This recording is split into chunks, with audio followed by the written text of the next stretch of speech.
217 trees dead in 6 weeks. I'm standing in what used to be paradise, and it looks like someone emptied a chemical plant into our backyard.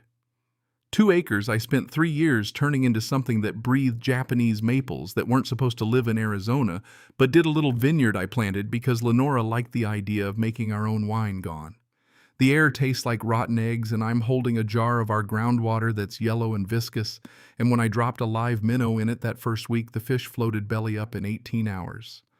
My grapevine's dead, my koi dead. Our garden that Lenora and I tended every morning, blackened like a bonfire, had sat where the tomato beds used to be. And the person who started it all sent me a violation notice saying I was the one contaminating the community water. Yeah, that's how it started. My name's Garrett Flynn. I'm 52. I spent 25 years as a petroleum geologist drilling wells on 4 continents, so I know rock beneath your feet the way a surgeon knows an artery. When you drill blind, you can hit bad things, sulfide veins, old saline pockets, and you don't get to be surprised. 3 years ago, Lenora and I sold my consulting firm and moved to Maplewood Estates for space and quiet. I made a life there out of cedar sawdust and stubborn optimism. Most mornings I'd have coffee birds would mob Lenora's feeder, the wind chimes would play that thin, impossible music, and I'd go build a chair in the workshop. Life was quiet. Then Darlene Kapicki moved from weaponizing Robert's Rules of Order to weaponizing an illegal drill rig. Darlene was the kind of HOA president who wore a tennis visor indoors and drove an Escalade with a vanity plate that read like a title, HOA CEO. She sent violation notices for trash cans. Seen 10 minutes too long, she made an elderly veteran repaint his house twice because his beige was the wrong beige. When she decided we needed community water independence, and by that she meant a well drilled on common land, she waved off my warnings about aquifer faults and sulfide layers like I was swatting at a fly. We needed permits, surveys, all the boring, expensive things that keep neighborhoods from becoming toxic. She hired her nephew's company. They put a drill rig on a narrow acre strip 40 feet from my fence, no permits filed, no surveys done, and they punched a hole into a sulfide-bearing horizon. 3 days after they finished, my koi were floating. It smelled like rotten eggs, the way you smell a memory of a bad place sudden and impossible to ignore. My testing kit told me numbers that made my guts go cold, 300, 400 parts per million of hydrogen sulfide, where anything over 50 is an emergency. I email the board emergency well contamination. Darlene replies that my homemade tests aren't certified and that the contractor says everything's fine. They voted to pump the well into the common landscaping, like that would make it go away, and they did it with a straight face while my property and a dozen others sat downhill from the pump and wilted. That's where the story should have been a simple line you could draw: negligence, corruption, damage, but life doesn't like simple lines. It bends and snaps, and the people who live on the wrong side of the bend get blamed. Darlene blamed me. She sent me a certified violation accusing my koi pond of contaminating the water. She plastered Facebook with cropped photos and scrolled panic fodder. Someone started whispering about blue barrels behind my shed. My only blue barrels were for rainwater collection, legal and boring. Lies don't need facts, they need traction. I decided to make the contamination visible. You want proof? Make it impossible to argue with. I hired a state-certified lab, $1,200 out of pocket, that called me back with the exact words you never want to hear. Industrial waste levels. pH of 4.2 hydrogen sulfide between 280 and 410 parts per million. I filed complaints with the Department of Water Resources. I collected photos, GPS-tagged samples every 48 hours. Rex Albright, a retired Army Corps engineer who lived down the street, came with his old surveying gear and did conductivity tests that mapped the plume moving like a slow-motion wave through our aquifer at 200 feet a week. We had the science, we had the map, we had the timeline. But Darlene escalated a whisper campaign, forged proxies, and indemnity vote to shield the board from liability, a special assessment that earmarked most of the money for legal defense. She was trying to make us pay for her lawyers while our yards turned to dust. I dug through public records, cross-referenced business filings, and pulled bank transactions through my lawyer that showed a $7,000 payment from the drilling company to a consulting account 2 days after the contract was signed. Then there were 3 more payments. Embezzlement, self-dealing, felony territory under Arizona law. Ramona Sky, environmental attorney sharp as broken glass, looked at the evidence and said, "You have an airtight case, but courts are slow. Make it public, make it undeniable." So we built a truth machine.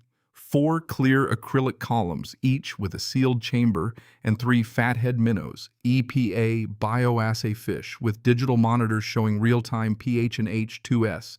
Column 1, water from the HOA well. Column 2, my koi pond. Column 3, city tap water control. Column 4, EPA's maximum safe limit. We wired pumps, tested everything, and rehearsed a sequence until it was mechanical and precise.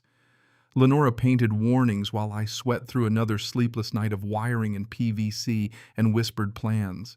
We set game cameras to cover the well site. We collected video of Darlene and her nephew meeting there before any permits were applied for smiling, pocketing cash, saying we'll deal with permits later. That footage was the twist no one expected. It changed the story from accident to intent. On the night of the meeting, the HOA locked the clubhouse doors, tried to cancel, tried to intimidate, but people showed up.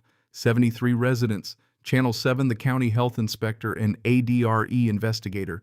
Darlene tried to run the room, but when we wheeled the rig forward and pushed the pump for column 1, the monitors screamed pH 4.1 H2S, 520 parts per million, a level labeled immediately dangerous to life and health.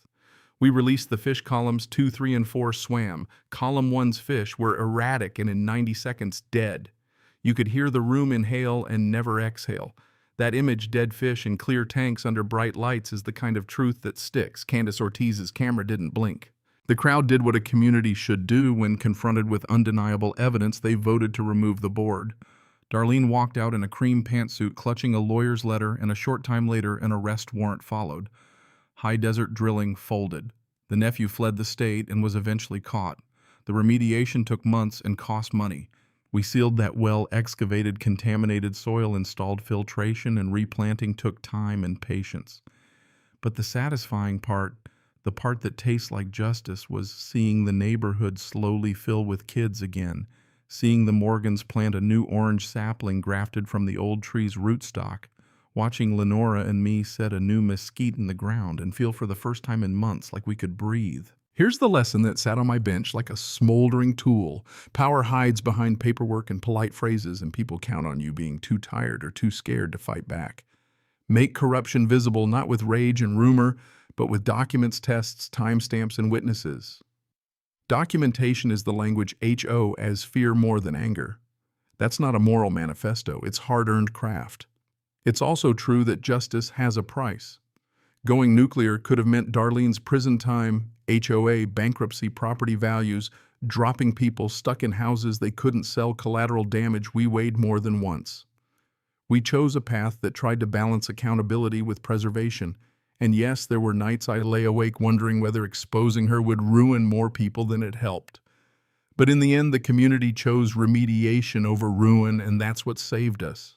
We rewrote our bylaws, competitive bidding, independent geological surveys for subsurface work, quarterly audits, lower thresholds for recalls, and the legislature even cited our case when strengthening HOA protections. We planted 150 trees. We started a scholarship for students studying water resources. I teach weekend classes in my workshop now how to test water, how to read contracts, how to hold a board accountable. It's weird. A disaster became a calling. But the real change was quieter and more important. Neighbors learned to talk to each other across fences again, to trust that they could make noise and get noticed. So I'll end with this, a question that kept me up and should keep you thinking when someone in power poisons the people they're meant to serve. Do you go for quiet restitution and risk a cover-up? Or do you make a public spectacle and risk collateral damage to expose them? Was humiliating Darlene the only way to make the corruption undeniable? Or does public shaming ever cross a line into something else? Tell me your take. Have you ever had to choose between preserving a community and exposing a leader who was hurting it? Drop your story below. Tell me where you're watching from, what you did, or what you wish you had done. Because the thing HOA presidents fear isn't anger. It's paperwork and witnesses. Share your experience, argue with me, and if this speaks to you, leave a comment about right and wrong. Maybe together we'll stop the next Darlene before she drills.